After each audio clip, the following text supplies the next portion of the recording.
ചെയ്യുള്ളൂ. അത് എത്ര വലുപ്പം ആയിട്ടാണ് ബ്രീഡിങ് ചെയ്യേണ്ടത്? അത് 11 മാസം പ്രായം കഴിയണം. 11 മാസം കഴിയണം.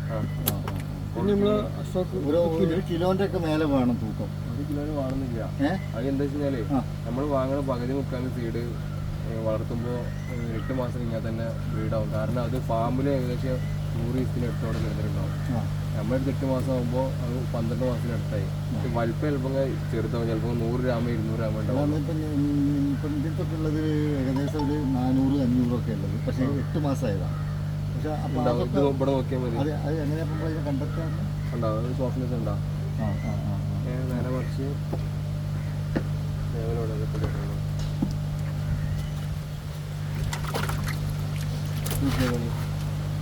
ഒരു വാരമില്ല, ഒരു കണ്ടോ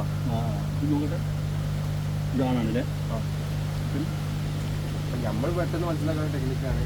നമുക്ക് അടിഭാഗം അടിഭാഗം എന്താ അടയാളം? എങ്ങനത്തെ അടയാളം?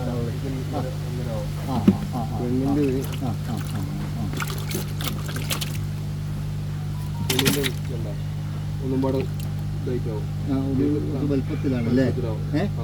അങ്ങനെയാവും. അത് വയറ് വീർത്തിട്ട് നിങ്ങളുടെ ഉള്ളിലേക്ക് പോയതാണ്. ഇതൊക്കെ നെക്കി കഴിഞ്ഞാൽ ഇവിടെ ചെറുതായിട്ടുണ്ടാകുക ആണ് ബ്രാലിനല്ലേ. കഴിഞ്ഞാൽ പഞ്ഞിയും വരും, പഞ്ഞിനെല്ലാം കൂടെ വരും. ഇത് വേണ്ട വരുന്നേ മഞ്ഞ കളറിന് മെയിലാണ്. പിന്നെ മെയിലിൽ പ്രത്യേകിച്ച് ഈ തടി ഉണ്ടാവല്ലോ, ഓർ മെലിഞ്ഞിട്ടാവും. പിന്നെ ഇതൊക്കെ ശരിക്കും നോക്കാം. ഇത് ചിലതിൻ്റെ ഒക്കെ ഈ ഡാമേജ് ഷേപ്പ് വ്യത്യാസം വരുന്നുണ്ട്. ഇത് മെയിലിൻ്റെതേ കൂർത്തിട്ടാവും ഈ ഭാഗം. മെയിലിന്റെ കൂടുതലാവും, ഫീമെയിലിന്റെ ഇവിടുത്തെ അടിച്ചിട്ടാവും പെണ്ണ് വരല്, നിങ്ങളെ കുറവാവും. ഇതൊക്കെ നോക്കാം. ശരിക്ക് അടിഭാഗം നോക്കുന്നു.